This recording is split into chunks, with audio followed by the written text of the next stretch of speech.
September 27ஆம் தேதி கரூர்ல டிவிகேயோட தேர்தல் பிரச்சாரம் நடந்து அங்க ஏற்பட்ட கூட்ட நெரிசல்னால கிட்டத்தட்ட 41 பேர் உயிரிழந்த செய்தியை நம்ம பார்த்திருப்போம். இந்த சம்பவம் தமிழ்நாடு மட்டும் இல்லாம உலகம் மொத்தத்தையுமே வேதனைக்குள்ளாக்குச்சு அப்படின்னே சொல்லலாம். இந்த சம்பவம் பற்றி நிறைய கட்சி தலைவர்களும் சரி, செலிபிரிட்டிஸும் சரி அவங்க கருத்துக்களை தெரிவிச்சுட்டு வந்துட்டு இருந்தாங்க. அந்த வகையில தான் தமிழ் சினிமாவில் நடிகரும் விஜயோட க்ளோஸ் ஃப்ரெண்டா இருக்கக்கூடிய சஞ்சீவ் ஆல்ரெடி ட்விட்டர்ல ஒரு போஸ்ட் போட்டிருந்தாரு. அதுல என்ன சொல்லியிருந்தாரு அப்படின்னா, உன் பேரை சாய்க்க பல யானைகள் ஒன்று சேர்ந்த போதும் நீ சிங்கம் தாண்டா அப்படின்னு அவர் சொல்லியிருந்திருப்பாரு. இப்போ அதே மாதிரி அவர் ஒரு விஷயம் சொல்லியிருக்காரு.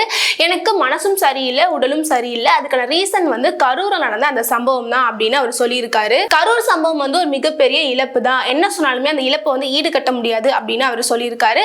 அந்த சம்பவத்துல என்ன நடந்துச்சு அப்படின்றத விசாரிச்சுட்டு இருக்காங்க. கூடிய விரைவிலே என்ன நடந்தது அப்படின்றத வெளிக்கொண்டு வருவாங்கன்னு நம்புறேன் அப்படின்னும், விஜய் பிரச்சனையை பத்தி பயப்படல, மக்களை பத்தும் பயப்படல அப்படின்னு அவர் சொல்லியிருக்காரு. கூடிய விரைவிலே எது கரெக்டோ அதை விஜய் பண்ணுவாரு அப்படின்னு அவர் தெரிவிச்சிருக்காரு.